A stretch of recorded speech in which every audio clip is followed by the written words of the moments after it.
बिस्मिल्लाहिर्रहमानिर्रहीम। डिवकॉम centre for geopolitical studies और independent Urdu से मैं हूं मुनीर अहमद।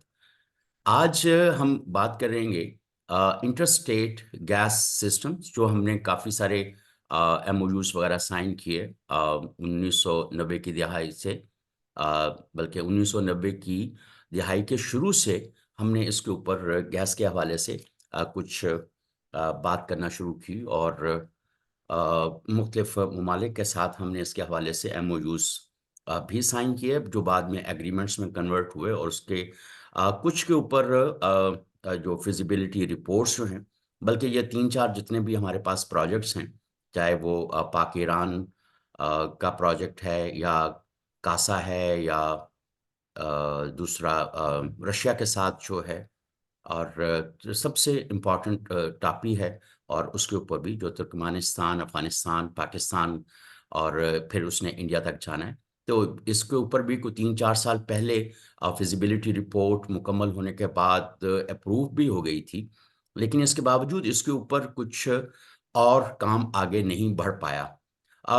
ईरान पाकिस्तान पाइपलाइन जो है, इसके ऊपर ये सबसे पुराना मुआहदा है पाकिस्तान और ईरान का। पहले इसके अंदर भारत भी शामिल था, फिर भारत बैकआउट कर गया क्योंकि ईरान के ऊपर जो अमेरिका की तरफ से सैंक्शंस हैं, उसको मद्देनजर रखते हुए पाकिस्तान ने इसको कंटिन्यू किया और ईरान ने पाकिस्तान की सरहद तक पाइपलाइन बिछा दी। लेकिन उसके बाद जो बैनुल अक़वामी प्रेशर था, उसको मद्देनज़र रखते हुए शायद इसके ऊपर कोई आगे काम नहीं हुआ।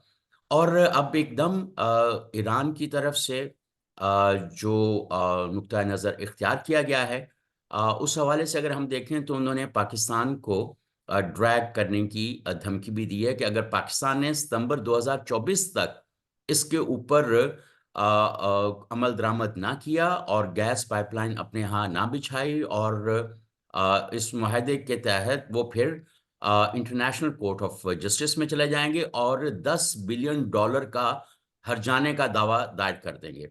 तो ये एक बड़ी अजीबोगरीब किस्म की सूरत हाल है। दूसरी तरफ से अगर हम तुर्कमेनिस्तान की हुकूमत को देखें तो उन्होंने इंटरिम गवर्नमेंट के अंदर भी इसके ऊपर काफ़ी वज़रा के साथ मुलाकातें और इंटरिम जो प्राइम मिनिस्टर थे उनके साथ मुलाकात, और उससे पहले अगर देखें तो पीटीआई की हुकूमत में इमरान खान और उनके वज़रा के साथ मुलाकातें भी होती रहीं। लेकिन कहीं फिजिबिलिटी जो है अब वो अप्रूव हुई, उसको भी तकरीबन को 3 साल से ज़्यादा अरसा गुज़र चुका है।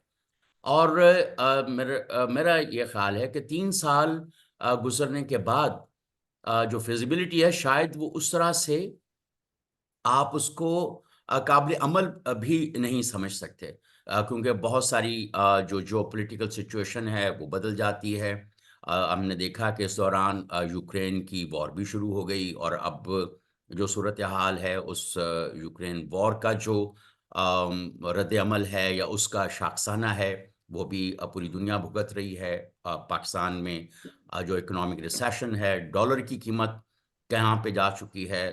तीसरी तरफ हमने रूस के साथ भी मुआहदे को आगे बढ़ाने और उस पे काफ़ी हमने पेशरफ़्त भी की, लेकिन इसके बावजूद उसके ऊपर हम अमल नहीं कर पाए। ये एक छोटा-सा कॉन्टेक्स्ट है जिसके ऊपर हम बात करेंगे, क्योंकि एक तरफ ईरान जो है वो पाकिस्तान के साथ थोड़ा-सा थोड़ा-सा नहीं बल्कि ईरान जो है वो काफ़ी इसके ऊपर सीखपा है। दूसरी तरफ तुर्कमेनिस्तान जो है और रूस जो है।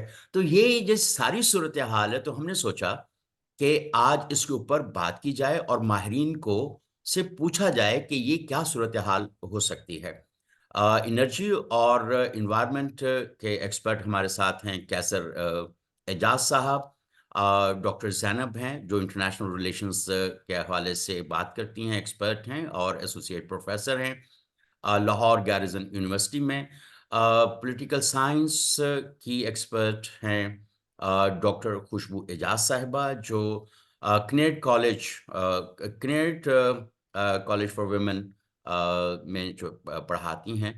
तो वो इसको पॉलिटिकल इकोनॉमी के हवाले से देखेंगे और फिर हमें कोई और दोस्त ज्वाइन करेंगे तो उनसे भी हम इसके ऊपर राय लेंगे और हमारे साथ जो स्टूडेंट्स हैं वो भी इसको सेशन को ज़्यादा इंटरेक्टिव बनाने के लिए हमारी मदद कर सकते हैं। वो भी अपने दरमियान में जब सवाल पूछना हो तो वो अपना हाथ उठाकर हैंड रेज़ करके जो है वो सवाल पूछ सकते हैं। पहले हम टेक्निकल रिव्यू के लिए गुज़ारिश करेंगे कैसर एजाज साहब, हमें ज़रा टेक्निकल रिव्यू तो दें ब्रीफली ज़रा कि क्या सूरत हाल है? बिस्मिल्लाहिर्रहमानिर्रहीम। शुक्रिया मुनीर साहब, आपने एक बहुत ही ये जो बर्निंग इश्यूज हैं एनर्जी रिलेटेड, इसके ऊपर एक वेबिनार किया। और वक्त की मुनासबत से, क्योंकि पाकिस्तान अनफॉर्चुनेटली एनर्जी क्राइसिस में रहा है और इसकी एक पूरी तारीख है। और जब एनर्जी क्राइसिस इतना लंबा हो जाए तो उसको फिर हम क्राइसिस नहीं बल्कि एक बीमारी से उसको करते हैं कि ये एक डिजीज है which should be dealt accordingly. तो अगर आप मुझे इजाज़त दें, क्योंकि हम इस इंटरस्टेट गैस पाइपलाइन प्रोजेक्ट्स को ज़रूर डिस्कस करेंगे, लेकिन इससे पहले मैं आपको एक जो हमारे सुनने वाले हैं और जो इस इश्यूज़ के मुतालिक एक दिलचस्पी रखते हैं, उनको एक मैं एनर्जी का एक पर्सपेक्टिव दूं कि हमारी एनर्जी क्राइसिस की क्या वजूहात मेनली रही हैं। हमने कौन कौन सी ऐसी विंडो अपॉर्चुनिटीज को मिस किया फ्रॉम इंसेप्शन। तो अगर आप ये देखें 1990 1955 से लेके 2010 तक, ये वो पीरियड था जिसमें हमारे पास जो कुदरती वसाइल थे वो हमें मिल रहे थे, गैस हमारी निकल रही थी, और हम उसको जो प्रॉपर तरीके से उस वक्त हमें चाहिए था कि ये एक ऐसी विंडो है जिसमें हम अपने आप को ऑर्गेनाइज कर लें, हम अपनी जो एनर्जी से रिलेटेड हमारी रिक्वायरमेंट्स हैं वो हम पूरी कर लें, हम एक इंटीग्रेटेड एनर्जी मॉडल को हम बना लेते, हम ये जो प्राइस गैस प्राइस रैशनलाइजेशन है इसको हम कर लेते, और जितनी भी आप इस सिलसिले में काम कर सकते थे, अपनी ऑयल एंड गैस एक्सप्लोरेशन को हम एक्सेलरेट कर सकते थे, क्योंकि इस पीरियड के दौरान अगर आप देखें 1955 to 2010 तो 1980 तक हम 1 BCFD गैस प्रोड्यूस कर रहे थे। ये हमारी जो एक्सप्लोरेशन एफर्ट थी, ये उसके रिजल्ट्स। 1990 तक हम 2.5 BCFD पे हम चले गए, और इसी तरह से करते करते हम 2005 में we were producing about 4 BCFD, ये हमारा प्रोडक्शन रेट था। और फिर ये प्रोडक्शन रेट हमने मेंटेन किया अंटिल 2012 और 14 तक। अब यहाँ पे हमें एक प्लेटो मिला। अब जब प्लेटो आप कभी भी आपको प्लेटो मिलता है, इसका मतलब है कि अब आपको कोई मेजर गैस फील्ड नहीं मिल रही, और अब आपके लिए बड़ा लाजमी था कि ये वाली जो आपको एक विंडो मिली थी, आप इसमें अपनी तमाम वो काम कर लेते जो कि आप कर सकते थे। उसमें आप अपने ये जो इंटरस्टेट गैस पाइपलाइन के प्रोजेक्ट्स थे, ये आ गए थे, आप इनको फॉर्मलाइज करना शुरू करते, इसके ऊपर काम तेजी से हो जाता, और अपनी नेचुरल गैस को जो है वो बड़ा यानी जिसे कहते हैं एक प्रेशियस रिसोर्स थी, आप उसको बहुत ही एहतियात के साथ इस्तेमाल करते। रिजर्वेयर्स हमने ऑन द कॉन्ट्ररी हमने ये किया कि नेचुरल गैस को हम कंप्लेसेंट हो गए, और कंप्लेसेंसी का ये नतीजा निकला कि हमने अपनी नेचुरल गैस को डाइवर्ट कर दिया पावर प्लांट्स पे, जो कि उस वक्त फ्यूल ऑयल पे चल रहे थे, क्योंकि फ्यूल ऑयल की इंटरनेशनल मार्केट में प्राइस चली गई तो हमने डाइवर्ट कर दिया, आईपीपी को ये दे दिया। सब्सिक्वेंटली हमने सीएनजी की तरफ ये डाइवर्ट कर दी ऐसी गैस कि जी ये एक क्लीनर फ्यूल हो जाएगा, जबकि आपके पास उस वक्त कोई जरूरत नहीं थी ऐसी, और कोई आपको फोर्स नहीं कर रहा था। आपकी एमिशन लेवल्स आपके इतने थे कि आपकी जो ग्रीन हाउस गैसेज एमिशन थी वो 1% आपकी हैं टोटल वर्ल्ड की जो ग्रीन हाउस गैसेज की हैं। आपके पास कोई ऐसी ऑब्लिगेशन नहीं थी कि आपको फोर्स किया जाता। आपने सीएनजी की तरफ डाइवर्ट किया, फिर आपने जो सब्सिडीज थी वो आप देते रहे और फर्टिलाइजर प्लांट्स को और बाकी जो इस तरह की चीजें आप करते रहे। तो ये तमाम काम जो थे हम करते रहे without explorating oil and gas exploration efforts. तो ये वो तमाम चीजें थी जो हमने की, और बहुत सी विंडो अपॉर्चुनिटीज हमने मिस कर दी। और अब ये मैं आता हूँ इसके ऊपर, ये जो सबसे पहले हम देखते हैं ईरान पाइपलाइन का जो प्रोजेक्ट था गैस। ये अगर आप देखें जिस तरह से ये कंसीव हुआ था, इसको जो 2005 और 2006 के जो हम एनर्जी मॉडल्स वगैरह बना रहे थे, उस वक्त इसकी जो प्रोडक्शन थी वो एक्सपेक्ट कर रहे थे हम 2012 में ईरान पाइपलाइन की। इसी तरह से जो टैपी था उसकी प्रोडक्शन आ जानी चाहिए थी 2016 में। तो अगर ये चीजें उस वक्त हो गई होती, तो आप समझें कि ये उस वक्त के गेम चेंजर थे ये प्रोजेक्ट्स। और इसकी वजह से और इसके ना होने की वजह से पाकिस्तानी इंडस्ट्री को, पाकिस्तानी कौम को, एक आम आदमी को, मशीयत को जितना आप समझते हैं कि नुकसान बर्दाश्त करना पड़ा, और जिस वजह से हम यहाँ पे हैं, ये तमाम जो इस तरह की स्लैकनेस हुई है, वो उसका ये इस वक्त हम सब जो है वो नतीजा फेस कर रहे हैं। तो एक तो ये है। अब मैं आपको बताता हूँ कि ये जो हमारे प्रोजेक्ट्स हैं, आईपी का जो ईरान पाइपलाइन का जो प्रोजेक्ट है, ये फॉर्मलाइज हुआ है। आप समझें कि 1995 से ये शुरू हुआ है, और 2010 में जाके इसका ऑपरेशन एग्रीमेंट साइन हुआ। और इसकी कॉस्ट जो है वो $7 बिलियन उस वक्त असेस हुई थी। टेक्निकल इसकी स्पेसिफिकेशन ये है कि ये 750 million cubic feet per day to 1 BCF cubic feet per day इसकी लाइन साइज की कैपेसिटी थी, जो कि 2 BCF तक भी जा सकती है। लाइन साइज इसकी इनिशियली जो रखी थी वो थी कि 56 इंचेस का इसका डायमीटर होगा, जो कि बाद में रिवाइज हो गए, क्योंकि इसमें से फिर इंडिया निकल गया, तो उसकी वजह से फिर इन्होंने इसको 42 इंचेस के ऊपर किया। इसकी तकरीबन लेंथ जो बनती है टोटल पाइपलाइन की, वो 2000 किलोमीटर प्लस है, जिसमें पाकिस्तान का जो पोर्शन है वो 781 किलोमीटर है। और इसकी कंप्लीशन जो कंसीव की गई थी प्रोजेक्ट के अंदर, वो 2014 की।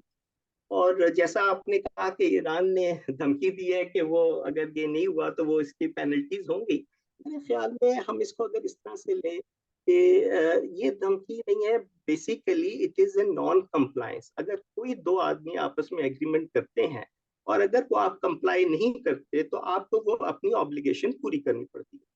तो ईरान इस सिलसिले में क्योंकि वो अपने एंड पे पूरी इसकी कॉस्ट तकरीबन लगा चुके हैं, उन्होंने अपना काम पूरा कर लिया है, तो वो they are right in sort of asking Pakistan to sort of complete their part of the work.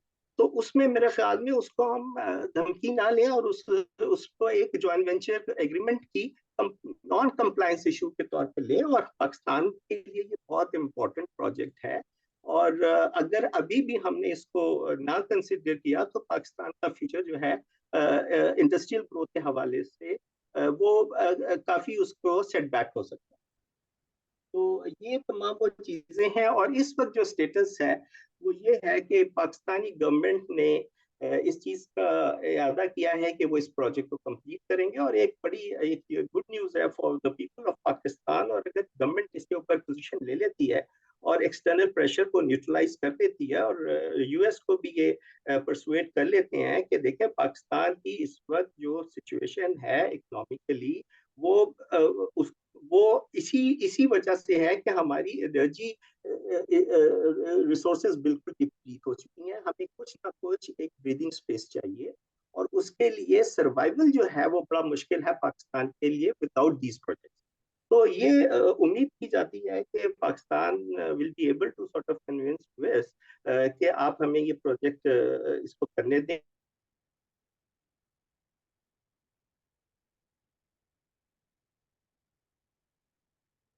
कैसर साहब, आपकी आवाज में नहीं आ रही।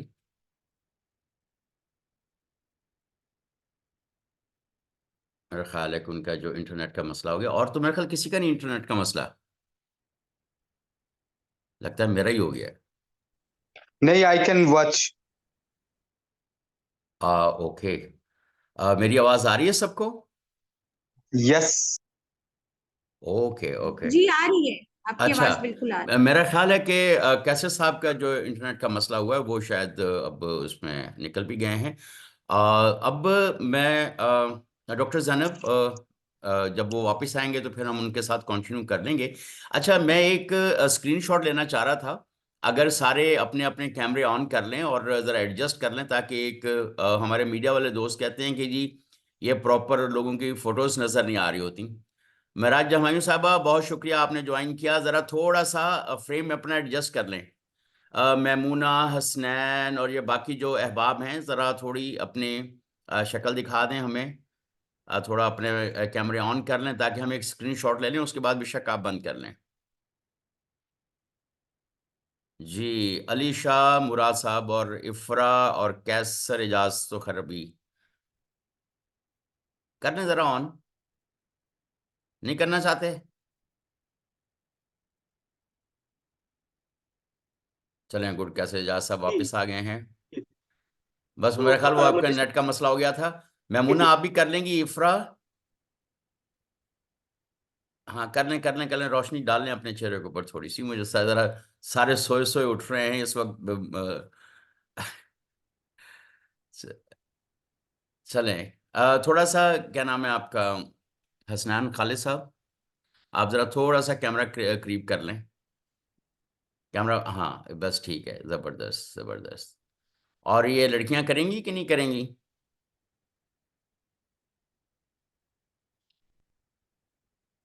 जी कैसर साहब, आप अपना अपनी बात मुकम्मल कर ली थी आपने? जी जी। टेपी पे मैं आ रहा था कि टेपी का प्रोजेक्ट जो था, जी जी। Turkmenistan Afghanistan Pakistan India pipeline, तो वो ये प्रोजेक्ट भी जो फॉर्मलाइजेशन इसकी हुई है, हाँ या जो हाँ। प्रिलिमिनरी एग्रीमेंट साइन हुआ था, वो भी 1990s में था।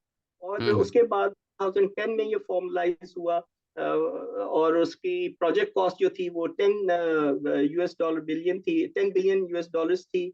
और इसकी जो टेक्निकल स्पेसिफिकेशंस हैं वो ये है कि इनिशियली इसको 1 BCF 1 BCF पर डे से लेके ये 3.2 BCF पर डे तक इसको कंप्लीट किया जाएगा। पाइपलाइन साइज कैपेसिटी ये है। और इसका लाइन साइज डाया जो है वो है 56 इंच। और टोटल लेंथ इसकी है 1814 किलोमीटर। और इसकी कंप्लीशन डेट भी जो इन्होंने एनविजिज की थी वो 2015 और 16 में थी।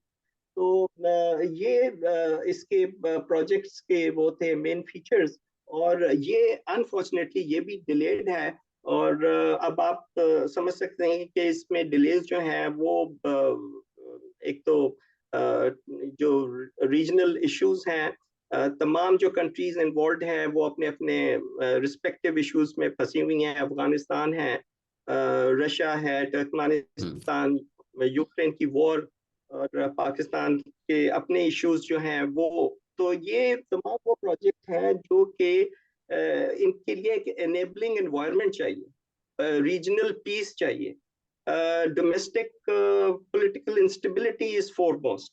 तो राइट। ये मुझे लग रहा है कि ये तमाम प्रोजेक्ट्स जो हैं अनलेस अनटिल इनकी तमाम रिविजिट ना हो फिजिबिलिटीज, जैसा आपने भी कहा कि अब इतना पीरियड हो चुका है कि एक तो इनकी जितनी भी डिजाइन इंजीनियरिंग स्टडीज थी वो रिविजिट होंगी, वो उसमें मॉडिफिकेशंस होंगी, प्रोजेक्ट कॉस्ट निगोशिएट होगी। अब आपको पता है कि रुपी डॉलर पैरिटी कहाँ से कहाँ पहुंच गई।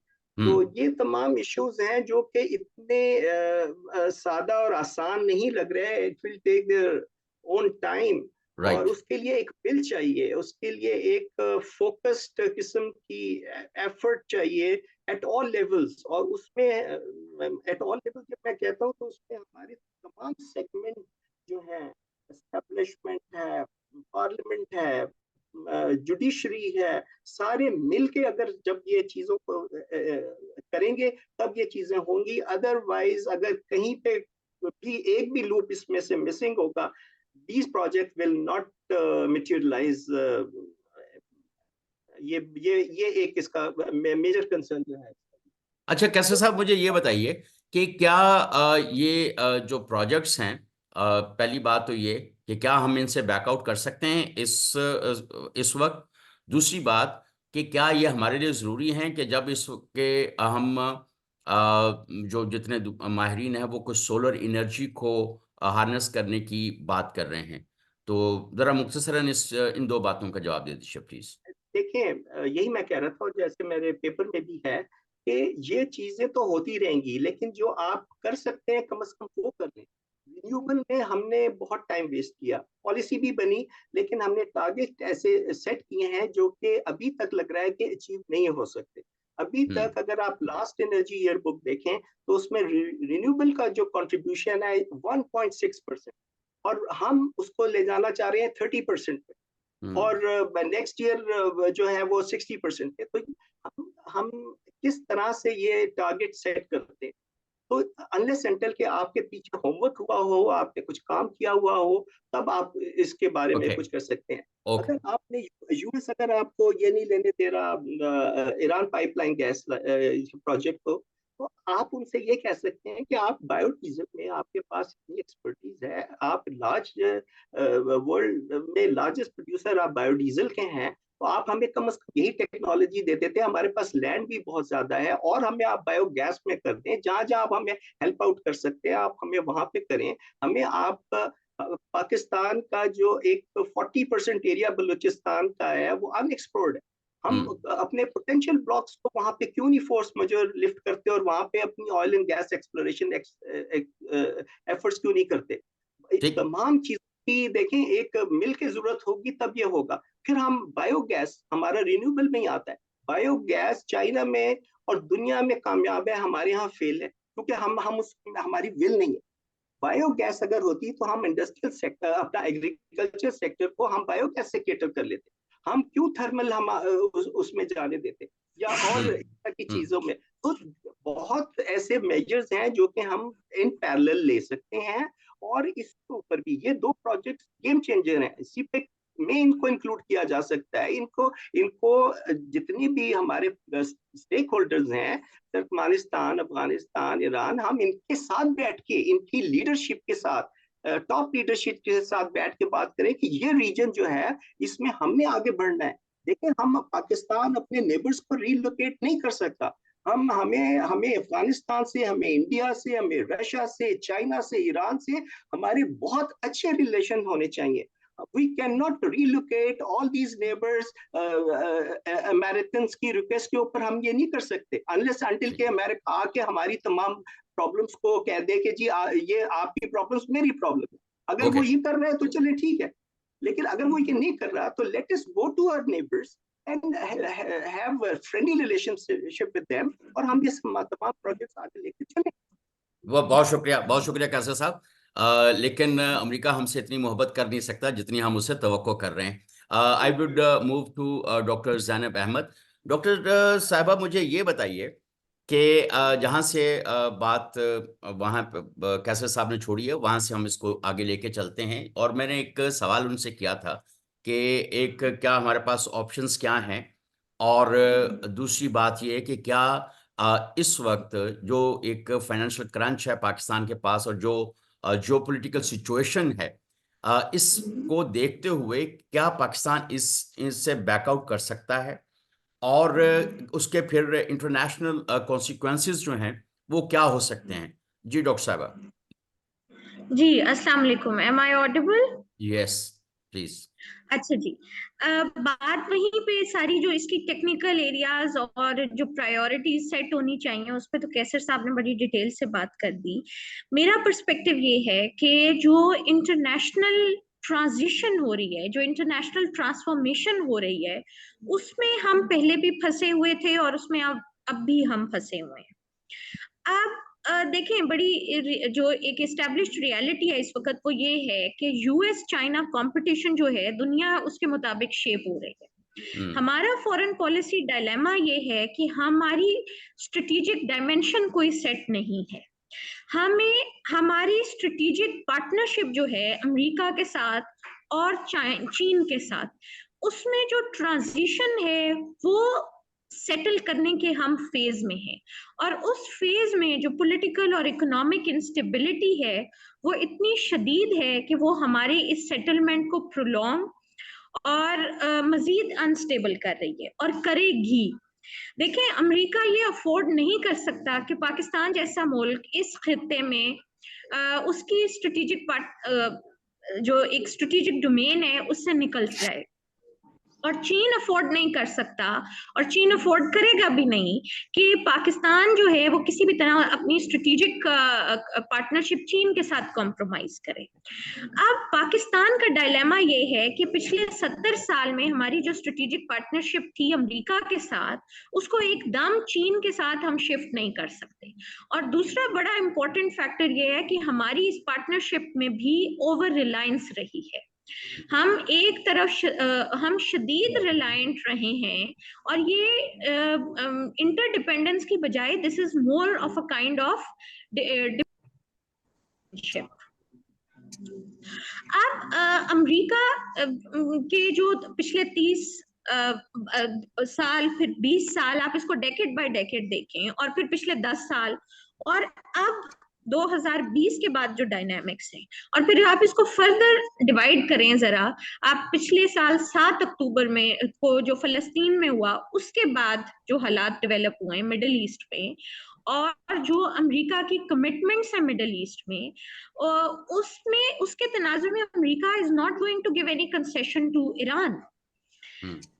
जो अमेरिका की कंपल्शंस हैं अब इसराइल के साथ, उसमें वो किसी तौर पर भी ईरान को आसानी नहीं दे सकता। और पाकिस्तान की जो पॉलिटिकल और इकोनॉमिक इंस्टेबिलिटी डेवलप हुई है पिछले 3-4 साल में, और पर्टिकुलरली पिछले 2 साल में, आपकी पॉलिटिकल डिवीजन इस पार्टनरशिप पे बहुत क्लियर हुई है चीन और अमेरिका की। आपकी फौज एक जगह खड़ी है, आपकी आधी पॉलिटिकल पार्टीज एक जगह खड़ी हैं, आधी पॉलिटिकल पार्टीज दूसरी जगह खड़ी हैं। ना आप सीपैक चला पा रहे हैं, ना आप बंद कर पा रहे हैं। आपकी मिलिट्री डिपेंडेंस आज भी स्ट्रेटेजिकली, मिलिटरीली, फाइनेंशियली बहुत ज्यादा अमेरिका के ऊपर है। और कंपल्शन आपकी जो बहुत ज्यादा बनती है वो ये भी बनती है कि आप एक न्यूक्लियर पावर भी हैं, इकोनॉमिकली अनस्टेबल न्यूक्लियर पावर, और आप शदीद एनर्जी क्राइसिस में भी हैं।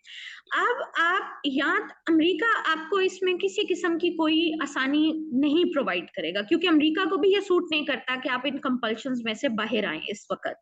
अब ये जो फॉरेन ऑफिस ने 2 दिन पहले स्टेटमेंट दी थी कि, और सॉरी, मुसद्दिक मलिक साहब ने भी स्टेटमेंट दी थी कि हम अमेरिका से वेवर की बात करेंगे, सैंक्शंस की। मुझे तो ये, to be honest, this was more of a political gimmick.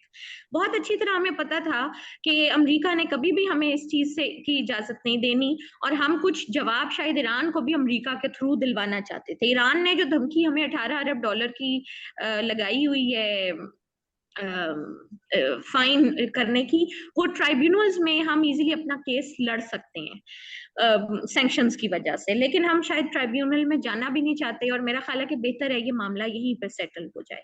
और फिर जो ईरान के देखें, ईरान की भी कंपल्शंस बहुत ज्यादा हैं, और ईरान का भी जो ऑयल इंफ्रास्ट्रक्चर है वो बहुत बुरी तरह डिप्लीट हो रहा है और आउट ऑफ डेट हो रहा है, और ईरान अब अपनी गैस एक्सपोर्ट्स को बढ़ाना चाह रहा है। अब पाकिस्तान के पास क्या ऑप्शन है? पहली बात तो ये कि you are cash strapped currently, आप अपने साइड की पाइपलाइन नहीं बना सकते, और ईरान आपको कुछ अर्सा पहले तक ही ऑफर दे रहा था कि ईरान आपको कर्जा प्रोवाइड कर देगा, जो कि अब ईरान भी इस पोजीशन में नहीं है कि आपको कर्जा प्रोवाइड कर सके। तो आपने इसको कहां से फंड करवाना है? दूसरी देखें, इंडिया की ये कंपल्शन नहीं रहती। अगर इंडिया इस प्रोजेक्ट में रहता तो इसकी स्ट्रेटेजिक पोजीशन इस प्रोजेक्ट की और हो जाती, और आपकी निगोशिएटिंग पावर जो है वो अमेरिका के साथ बदल जाती। इंडिया को बहुत से अल्टरनेटिव सोर्सेज से अपनी एनर्जी नीड्स पूरी करने की इजाजत मिल रही है। इंडिया ईरान से भी खरीद रहा है, इंडिया को मौका मिला तो रूस से भी उन्होंने बेतहाशा तेल खरीदा, और वो तेल खरीद के तेल किसी हद तक एक्सपोर्ट करने की पोजीशन में भी आ गए। अब पाकिस्तान जो है उसके पास क्या ऑप्शंस हैं अमेरिका से निगोशिएट करने के? पहली बात तो ये कि आप पॉलिटिकली और इकोनॉमिकली इस सिचुएशन में नहीं है कि आप अमेरिका को कह सकें कि आप हमें ईरान से इजाजत दे दें, और अगर ईरान से इजाजत नहीं देनी तो आप हमें किसी और अल्टरनेटिव प्रोजेक्ट को एक्सपेडाइट करवाएं, टापी। सेकंड पर आपके पास टापी है। सेंट्रल एशियन कंट्रीज जो हैं वो इतने खुद मुख्तार हैं अपनी एनर्जी में, फूड में, पानी में, उनको कोई जरूरत नहीं है, कोई खास जरूरत नहीं है कि वो अपने तौर पे एक्सपर्टाइट कराएं। टापी एक्चुअली ज्यादा अमेरिकन बैक प्रोजेक्ट था कि वो इन कंट्रीज को एक अपनी रीजनल डायनामिक डेवलप करे कंटेनिंग चाइना। अब इशू ये है कि क्या अमेरिका के पास इतना पैसा इन हालात में और जो मिडिल ईस्ट में है कि वो टापी जैसे प्रोजेक्ट्स अल्टरनेटिव के तौर पे प्रोवाइड कर सके पाकिस्तान जैसे मुल्कों को, और उनको इंश्योर कर सके और उन्हें रोक सके ईरान पाकिस्तान गैस पाइपलाइन के इशू से। तो ये भी मेरा ख्याल है कि एक मुश्किल सवाल है। इवेंचुअली पाकिस्तान के पास ऑप्शन क्या बचती है? पाकिस्तान इसको अपने तौर पे तो कर नहीं सकता। ईरान उस पिछले 2 महीने पहले के हमले के बाद अब उसने दूसरा मसला गैस पाइपलाइन का भी दोबारा उठा दिया है। It is a tactic to pressurise Pakistan in the current scenario, जब सारी दुनिया को पता है कि हम एक मजीद बड़े IMF प्रोग्राम में भी जा रहे हैं। इसके बाद ऑप्शन आपके पास फिर वही बचती है कि you have to clarify your strategic position, clarifying your strategic dimension of your foreign policy. आपका स्ट्रेटेजिक पार्टनर अब मजीद अमेरिका नहीं हो सकता, आपको चीन को अपना स्ट्रेटेजिक पार्टनर के तौर पे लेना है।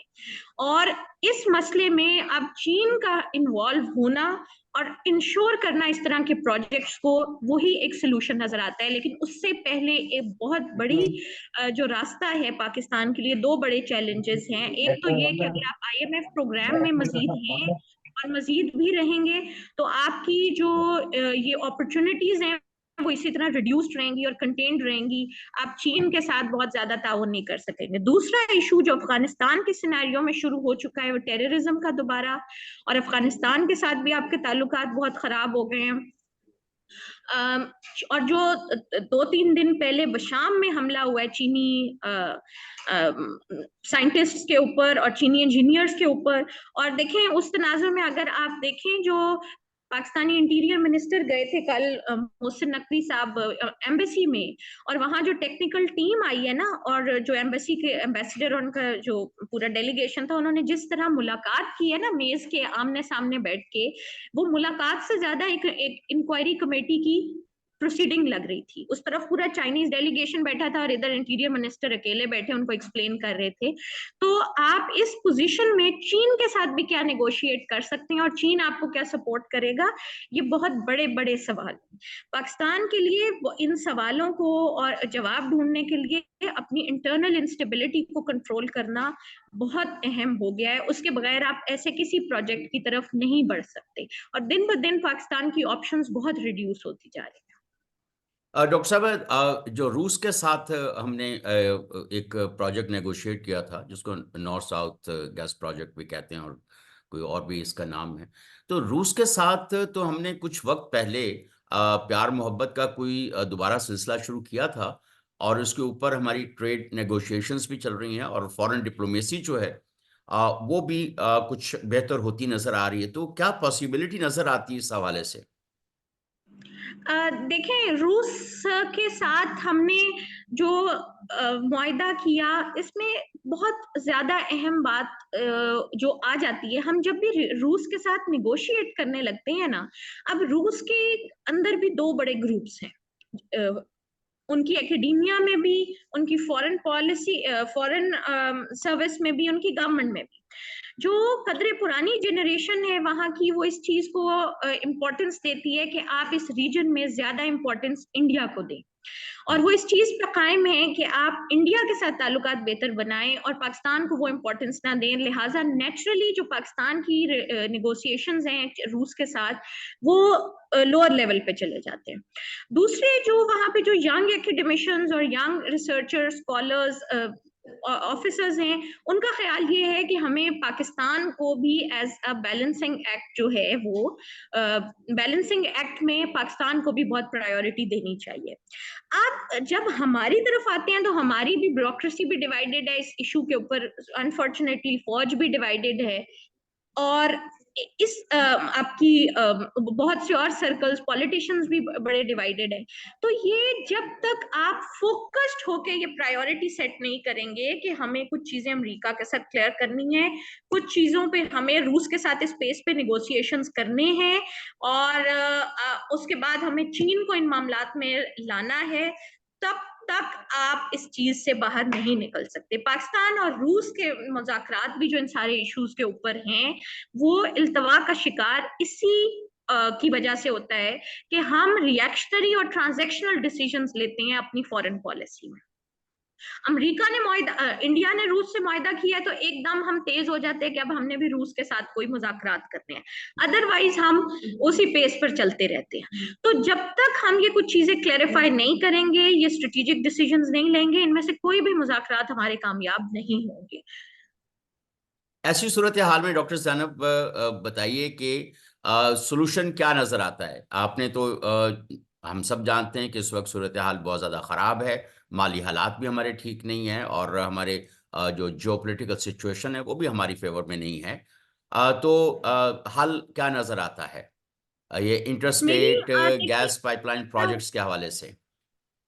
इन द शॉर्ट रन मेरी समझ में तो सिर्फ मेरी नाकिस राय के मुताबिक तो सिर्फ ये है कि देखिए जी, IMF प्रोजेक्ट में आपने जाना ही जाना है, और इन द शॉर्ट रन आप इन चीजों को एक तेजी से स्टार्ट नहीं कर सकते।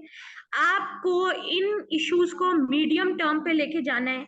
इससे पहले आपको फोकस दोबारा से करना पड़ेगा चीन के ऊपर, पूरी पूरी तवज्जो मरकूज करनी पड़ेगी, और CPEC और चीन के इंटरेस्ट जब स्ट्रांग हो जाएंगे, और CPEC अब देखिए चीन भी एक्सपेंशन की तरफ जा रहे हैं ना, CPEC वेस्ट, वो CPEC वेस्ट रूट के थ्रू अफगानिस्तान को भी उसमें शामिल करना चाह रहे हैं, वो ईरान से भी रास्ता निकालते हैं। ईरानी चाहते हैं कि चाबहार पोर्ट को गवादर पोर्ट का सिस्टर पोर्ट डिक्लेयर कर दे। इस तरह के कुछ स्टेप्स किए बगैर आप आगे नहीं चलेंगे। इन द शॉर्ट रन आप इन प्रोजेक्ट्स पे नहीं चल सकते जब तक कि आप अपनी इकोनॉमी को स्टेबलाइज नहीं करेंगे। अब दूसरा सवाल ये है कि इकोनॉमी को आपने स्टेबलाइज करना है ओनली थ्रू IMF प्रोजेक्ट्स, तो that is not going to happen. Egypt को उन्होंने $6 अरब से ज्यादा का IMF ने प्रोजेक्ट दिया, 67% अपनी कोस्ट लाइन गिरवी रखवाई है मिस्र ने। इतने बड़े प्रोजेक्ट पे वो इसलिए अग्री हुए हैं, और इसके बैकग्राउंड में सारा फलस्तीन और इसराइल, हमास और इसराइल की जंग है। They only want to use Egypt against Hamas, सिर्फ वो एक फैक्टर है। तो आप को शॉर्ट टर्म IMF में जाना है, लेकिन मीडियम टर्म में आपको फौरी तौर पे CPEC पे अपनी कुछ आपको इन्वेस्टमेंट वापस लानी होगी।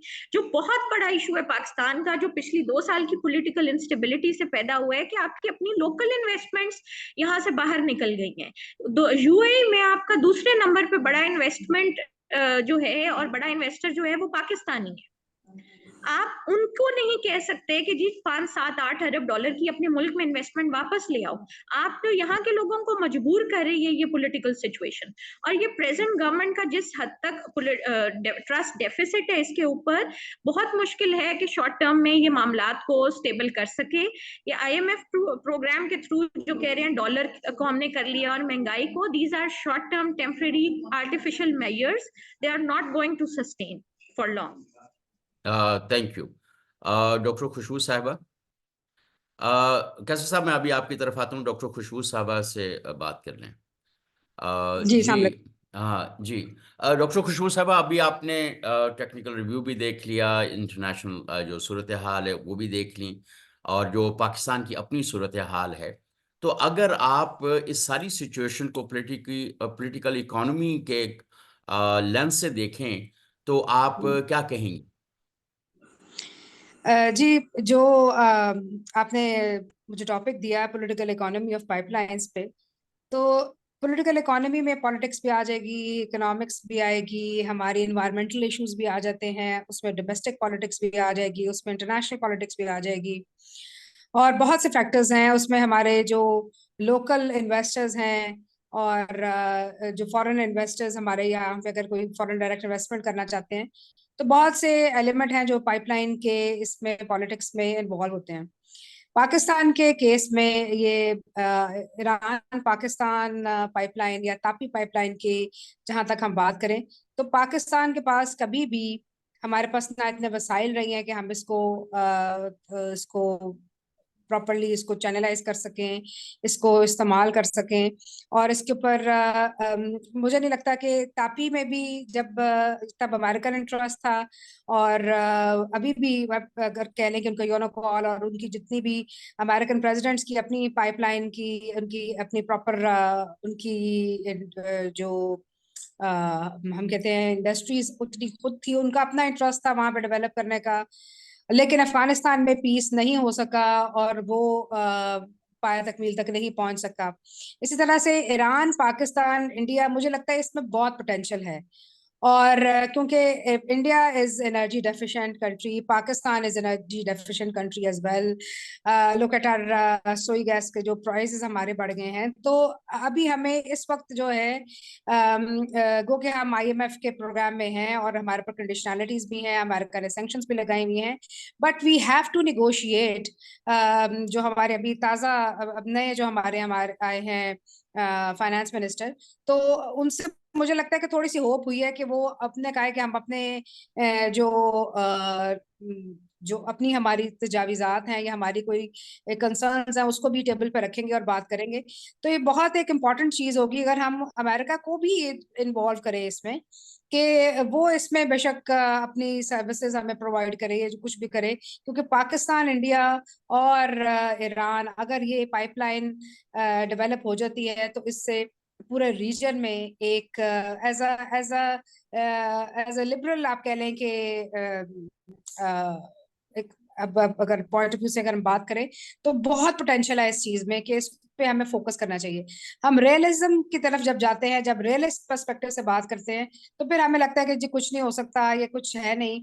लेकिन अगर हम इसको चैनलाइज करें, कुछ अपने जो हमारे इन्वेस्टर्स हैं, हमारे पाकिस्तान में अंदर जो प्राइवेट कंपनीज हैं, उनको अगर हम इंगेज करें, और सबसे पहले जो पॉलिटिकल इकोनॉमी के पर्सपेक्टिव से अगर बात करें, तो we have to settle down Balochistan.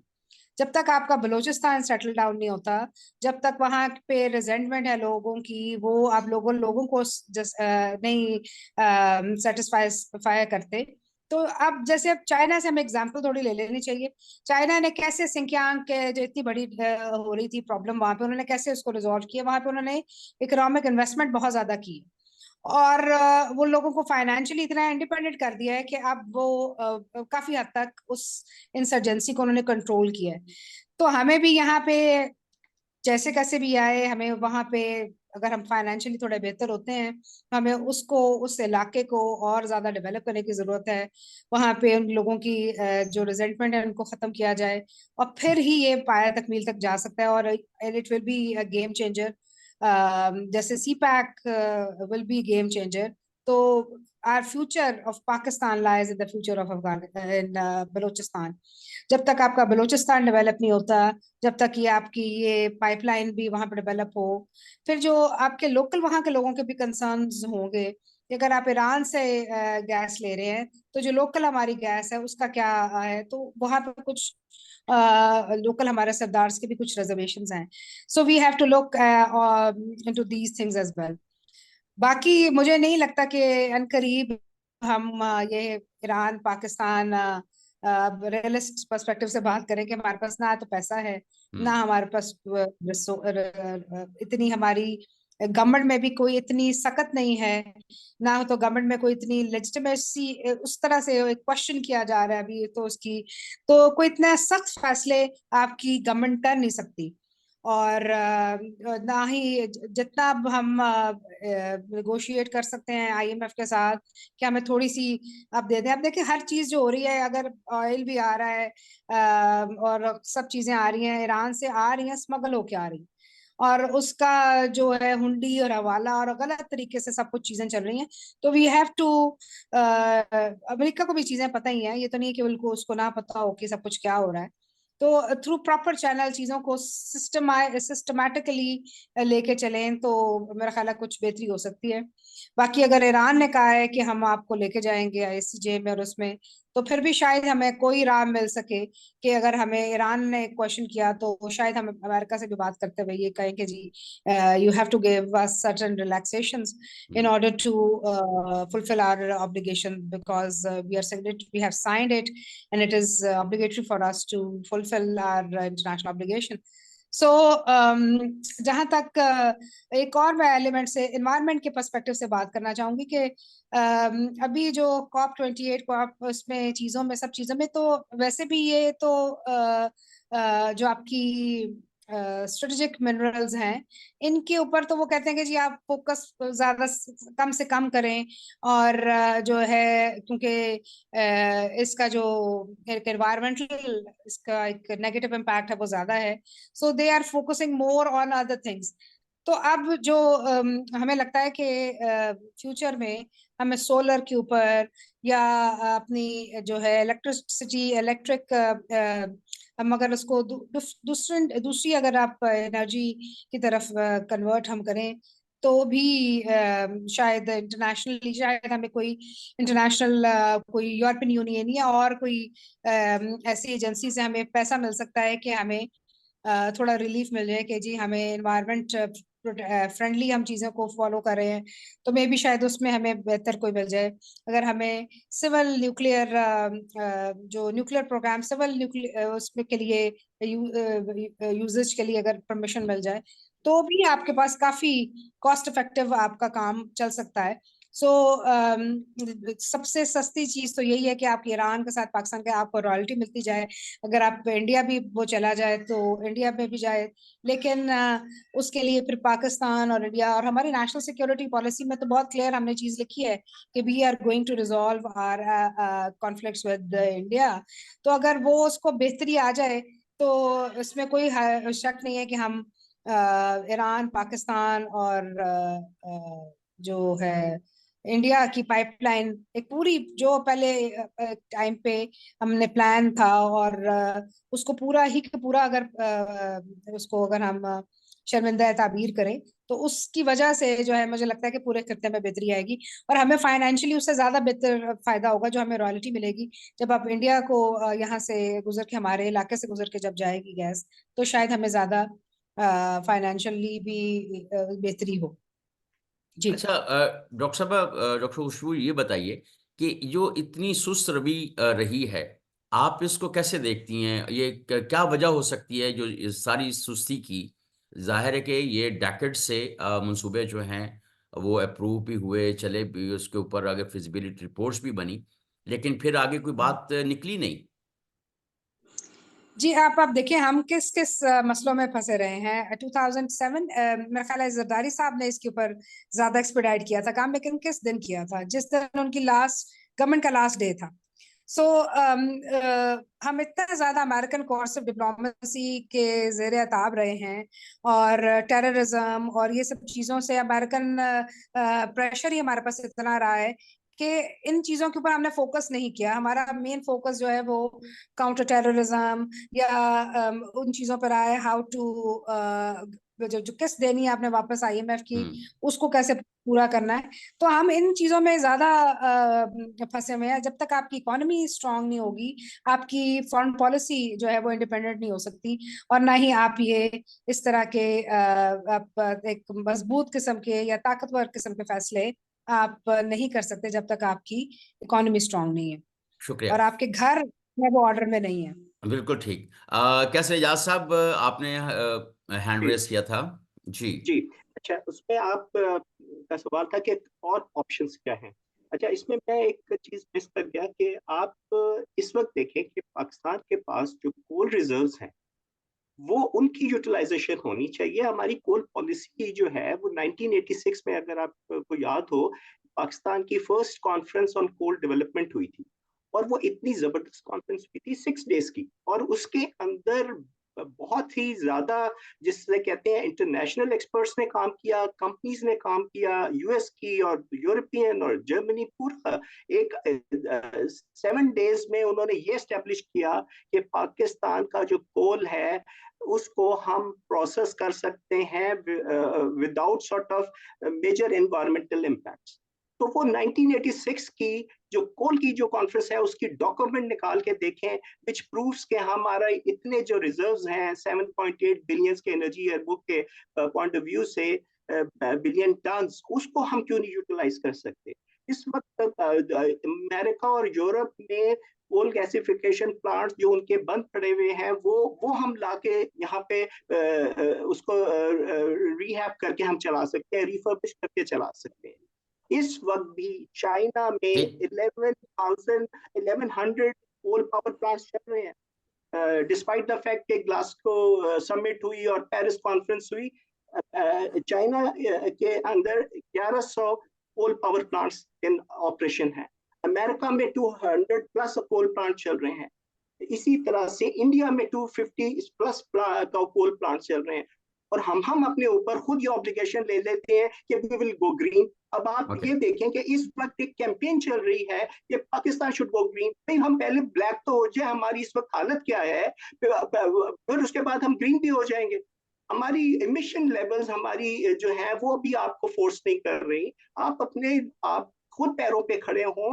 हमारे ये जो पाइपलाइन प्रोजेक्ट्स हैं, they will take their own time to sort of revitalise. Point आ गया। ये मेरा एक इस पे बात करूंगी एक डॉक्टर साहबा, मैं इसका ये हमारे पास साथ एक जर्नलिस्ट हैं अयान, उनका पॉइंट ऑफ व्यू ले लें या आप? जी पहले आप कर लें डॉक्टर साहबा। मैं ये बात करना चाहूंगी कि आपने बड़ा अच्छा पॉइंट लिया कि हमें अभी गो ग्रीन वाली सिग्नल तो बनता ही नहीं है। वैसे भी जो मुल्क पहले तो प्योर ड्रिंकिंग वाटर जिस तक एक्सेस ना हो तो वो बहुत आगे की बात है कि हम ग्रीन पॉलिटिक्स और उसकी बात करें। लेकिन अभी हमें ये देखना है कि आपने कोयले की बात की, जो हमारा अपना कोयला है वो इस काबिल नहीं है, उसमें वाटर कंटेंट बहुत ज्यादा है। अगर वो इतना अच्छा होता तो आप साहिवाल कोल प्रोजेक्ट में वो इस्तेमाल करते। आप साउथ अफ्रीका से क्यों कोल मंगवा रहे हैं? आप इतना अरबों डॉलर जो है वो आप साहिवाल कोल प्रोजेक्ट में जो इतनी महंगी बिजली खर्च करें, वो कहाँ से आपका ओके पाकिस्तान कोल में वाटर कंटेंट। जी जी थैंक यू डॉक्टर खुशबू, आपका पॉइंट आ गया। Ayaan, can you hear me?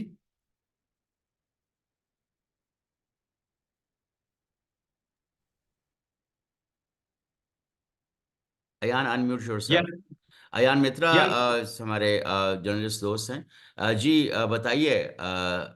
Yes, I'm joining in from your wonderful neighbor in India. Yes. So I have just one precise thing. Yeah, thank you, sir. In fact, I'm glad and I enjoy the conversation a lot. I wish we had more in person, but at least we have this window. I'm so much grateful to you. And my Ramjan greetings to each of you from my heart, from the bottom of my heart. I don't, I mean, you know, it's esteemed erudite persons panel. I don't need to cheapen for a long. I just need to tell one thing. 7 years back, when I was giving an exam for a professorship, which I cleared, I found a notebook. It reads 700 millions India used to pay to Pakistan for just for the laying and the rent. And it should be in today's value, and it should be something in more. So Pakistan is losing that amount on rent. It's a big money. And when you pressure, when you sell your ego, that is something, it's the commoners ultimately who suffer. Let the enmity talk. I'm not talking about the friendship dialogue, but I'm talking about the business and the thing which ultimately people who is earning $1 per day, because I came from a village. I have seen the people suffering, how it offers to them, and at the bracketed hues. Unfortunately, there is no one to talk of them and bringing those data translating into here. And I'm here to also, I chipped in fact, to say thanks to Dr. Khushbu Izaz. I happen to be a very close friend of mine in Lahore. She was doing her MPhil, and you scrutinized her MPhil paper in Punjab University, the state one. And then she topped it. Okay. Thank you, Ayan. Thank you for making your point. Dr. Zainab, can you unmute yourself? Ji, can you hear me? Ji, Dr. Zainab. Can you hear me?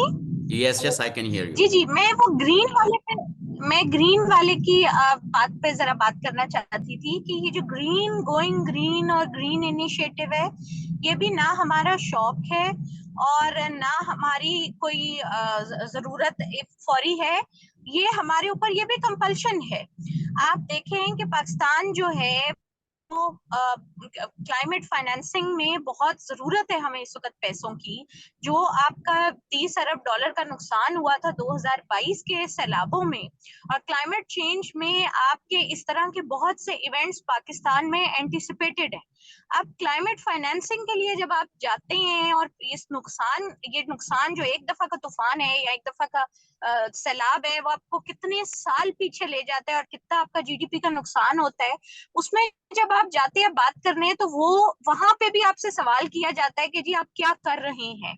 दूसरा, अब IMF programme ने भी बहुत से green initiative के तहत बहुत सी conditions लगा दी हैं, तो वो भी आपकी दूसरी बड़ी कंपल्शन बन गई है। तीसरी ये कि आपने अमेरिका से जो भी मजीद मुज़ाकरात करने हैं, उसमें अब उसने आपको ग्रीन इनिशिएटिव के तहत ही पकड़ना है और उसने आपको उसी के तहत चीन से और सीपैक से और बीआरआई से दूर करने की कोशिश करनी है। तो इन सारे मसलों के पीछे जो है वो आईएमएफ प्रोग्राम्स हैं और आपकी स्ट्रेटेजिक रिलेशनशिप है विद अमेरिका। अगेन वही बात मैं रीइटरेट करूंगी कि जब तक आप अपनी लोकल इन्वेस्टमेंट को, बिजनेस एनवायरनमेंट को ठीक नहीं करेंगे और आईएमएफ प्रोग्राम्स को रिड्यूस नहीं करेंगे, आप इन सब मसलों से नहीं निकल सकते। बहुत शुक्रिया डॉक्टर ज़ैनब। अच्छा, इससे पहले कि मैं डॉक्टर खुशबू साहबा की तरफ दोबारा जाऊं, स्टूडेंट्स जो यहाँ पे मौजूद हैं, they can raise hands for the questions. Now it's open for your questions and comments and whatever you like to offer to us. जी, डॉक्टर खुशबू साहबा। जी, मैं ये कहना चाह रही थी कि सिर्फ आप अगर आप पिछले पूरे एक साल में देख लें कि आपकी यूनिवर्सिटीज ने कॉन्फ्रेंसेस किस थीम पे करवा रहे हैं, आप सिर्फ और सिर्फ एसडीजीज और उसके रिलेटेड, तो हमारी हर चीज जो है वो डिक्टेटेड है। तो अभी हम ये ग्रीन ग्रीन ही खेलना है। अगले 2 साल तो मुझे नहीं लगता कि कुछ नहीं, हम अभी अब ग्रीन ग्रीन ही खेलेंगे। और आपकी गवर्नमेंट के कुछ वेस्टेड इंटरेस्ट भी हैं, जब उनके कुछ रिश्तेदारों का सोलर के होंगे तो फिर अब ग्रीन ग्रीन ही होगा। और मेरा ख्याल है कि एक एक छोटे छोटे घरों में भी अभी दे रहे हैं पॉलिसीज। अभी अभी आपकी सारी जो फोकस है ना वो इस पे ग्रीन पे ही है। ओके, बस ये मैंने कहा। बहुत शुक्रिया। जी Hasnain Khalid. Hello, so I'm an MPhil student. मैंने 2-3 चीजें जो है समझी है इस पूरी कन्वर्सेशन से, और I would like to give brief comment. अगर कोई इसको वैलिडेट या क्रिटिसाइज करना चाहते हैं तो प्लीज डू। तो द 3 थिंग्स है कि जिसमें से पहली चीज ये है कि ऑनरशिप लेक करती है, सेकंड पॉइंट है टेररिज्म का, और तीसरा पॉइंट है मेजर क्लाइमेट चेंज का। जो ऑनरशिप लेक की जो मैं बात करना चाहूंगा वो है कि हमारी पॉलिटिकल लीडरशिप जो है दे आर आई मीन वो कंफ्यूज है। पॉलिटिकल इलीट में मैं बहुत एस्टेब्लिशमेंट की बात भी करूंगा और जो हमारे पॉलिटिकल पार्टीज है उनकी भी बात करूंगा। They are not clear about, वो पहले से मेंशन किया गया कि वो रशिया की क्वेश्चन पे, यूएस के क्वेश्चन पे, चाइना के क्वेश्चन पे क्लियर नहीं है। तो इसका सोल्यूशन क्या है? सोल्यूशन जिस तरह मैम जैनब ने बात की है कि हमने चीज़ों को मीडियम और लॉन्ग टर्म में देखना है। If we have to get out of economic troubles या बाकी जितने हमारे मसाइल है, तो सिविल सोसाइटी का बहुत बड़ा रोल दैट इंक्लूड्स एकेडेमिया और मीडिया, कि हम डिस्कोर्स क्रिएट करें right now on the issue of हमारा ईरान के साथ जो पाइपलाइन है उस पर डिस्कोर्स क्रिएट करें, how we need to tackle, क्योंकि पब्लिक ओपिनियन बननी चाहिए। हमें अमेरिका को भी जवाब देना है कि भाई हमारे पार्लियामेंट में भी इन चीज़ों में बात हो रही है, हमारा जो है नेशनल हमारी सॉवरेनिटी इस चीज़ से ब्रीच हो रही है कि एक तरफ हमारे इतने बड़े मसाइल चल रहे हैं और दूसरी तरफ हमारी जो है फाइनेंशियल कंस्ट्रेंट्स है जो कि हम अपने पॉवर्टी को जो है हम वो टेकन नहीं कर सकते, एटसेट्रा एटसेट्रा। दूसरा पॉइंट है टेररिज्म पे। टेररिज्म जो पॉलिटिकल लीड है वो बिल्कुल ब्लैंक है, उनके पास कोई स्ट्रेटजी नहीं है और न किसी हमने टेररिज्म को किस तरह टैकल करना है या उनका क्या पॉइंट ऑफ व्यू है उसके रिगार्डिंग। और अभी भी गवर्नमेंट का कोई खास कुछ है नहीं। ट्रेडिशनली हमने देखा कि वार अगेंस्ट टेररिज्म सिर्फ एक पर्टिकुलर इंस्टीट्यूशन का काम था, दैट इज आर्मी। सही है, तो हम हमेशा से उसी को देखते हैं कि army, war of army against terrorism. हम थैंक यू हसनैन, आपका उस तरफ से, आपकी तरफ से आपका पॉइंट ऑफ व्यू आ गया। मेरा आपके इंटरनेट कनेक्ट हो गया, बस ठीक है, ठीक है, ठीक है हसनैन खालिद, आपका हम पॉइंट आ गया है, ठीक है, बहुत शुक्रिया। और चूंकि इस वक्त जी डॉक्टर कैसर साहब, अपने कैसर साहब कोई है पॉइंट तो ब्रीफली कर दें ताकि मैं इसको कंक्लूड करूं। अच्छा, मुझे सर बस मैंने उनको हमारी जो बहन है खुशबू, उनको मैंने ये बताना था कि ये जो पोल के बाद रेफरेंस से मैंने बात की थी, और 1986 की document is very important, I think we should pull that document and keep in front of us. उसमें उन्होंने यही बताया था कि पाकिस्तान के जितने भी कोल हैं ट्रीटेबल है, उसके जो मॉइस्चर कंटेंट है, उसका जो सल्फर कंटेंट है, उसको हम ट्रीट कर सकते हैं। और वही जो कंपनीज हैं, डिलोंगी थी, शेल थी, उसमें बहुत 7-8 कंपनीज आई थी, और उन्होंने कहा था ये किया जा सकता है। लेकिन वही वाली बात है कि अगर आपकी विल होगी, अगर आप कुछ करना चाहेंगे, तो ये होगा तमाम चीजें। और ये थर्ड पोल अभी हो भी रहा है, यूज हो रहा है, लेकिन अब वो क्यों नहीं हो रहा कि वो 100% हो, ये भी एक क्वेश्चन मार्क है कि अगर विल नहीं है तो वो कुछ कोई काम नहीं होगा। तो हमारे पास दुनिया जहां की टेक्नोलॉजीज अवेलेबल है, और वो आपको ये ट्रीट करके देंगी। तो देखना ये है कि हमारे पास क्या बेस्ट ऑल्टरनेट है, क्योंकि ये आईपी और टैपी जो है, ये इतनी जल्दी मटेरियलाइज होते नजर नहीं आ रहे विज़ यूएस प्रेशर।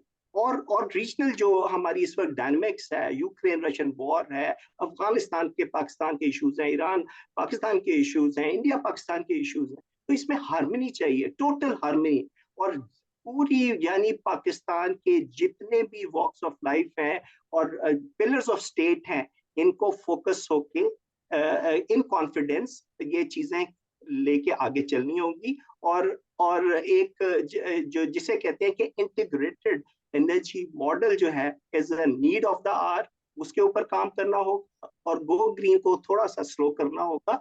हम अपनी पहले नीड्स को देखें कि हमारे इश्यूज क्या हैं, और वही वाली बात होती है कि हर चीज के पीछे कोई ना कोई एक ऐसा मोटिव होता है जो कि पूरे नेशनल इंटरेस्ट के ऊपर आ जाता है, और हम उसी विशेष साइकिल में हम 75 ईयर से हैं, back to square one, zero foreign exchange, zero GDP आपकी, और this is what we are. तो ये तमाम चीजों को देखने की जरूरत है। बहुत शुक्रिया। आज हम बात कर रहे थे, मैं तमाम शुरका का जिन्होंने शिरकत की उनका शुक्रगुजार हूँ, ख़ास तौर पे कैसर एजाज साहब, एनर्जी एंड एनवायरनमेंट स्पेशलिस्ट, और डॉक्टर खुशबू एजाज साहिबा, डॉक्टर ज़ैनब अहमद, और जितने भी स्टूडेंट्स हमारे साथ थे, आप लोगों का बहुत शुक्रिया। बुनियादी बात यही है कि कोई भी कौम तब तक अपने पाँव पे खड़ी नहीं हो सकती जब तक कि वो स्ट्रैटेजिक डिसीजंस बरवक्त नहीं लेती और अपने फाइनेंसेस का बंदोबस्त नहीं करती। जब तक हम कन्फ्यूजन का शिकार रहेंगे तब तक ये मसाइल चलते रहेंगे, और अभी भी हमें बहुत ज़्यादा विगरस डिप्लोमेसी की ज़रूरत है, इंटर स्टेट पाइपलाइन प्रोजेक्ट्स के हवाले से भी, और जो हमारे जियो पोलिटिकल इशूज़ हैं उसके हवाले से भी, और इसके ऊपर हम बात करते रहेंगे। और उम्मीद है कि आप हमारे साथ अगले जो हमारे आने वाले गुफ्तगू है, वेबिनार्स हैं, उसमें आप शिरकत करते रहेंगे। बहुत शुक्रिया आप सबका, अपना ख्याल रखिएगा, और एक बार फिर आपसे गुजारिश है कि अपने दोस्तों को भी कहें कि इन इश्यूज़ के ऊपर जिनके ऊपर हम बात करते हैं, इसको आगे भी प्रोपेगेट करें। इस तरह के इश्यूज़ के ऊपर आप लोग in the best interest of nation, उसके ऊपर आप आर्टिकल्स भी लिखें। जो मीडिया एडवोकेसी है, that is very important and it would support to our diplomacy. बहुत शुक्रिया।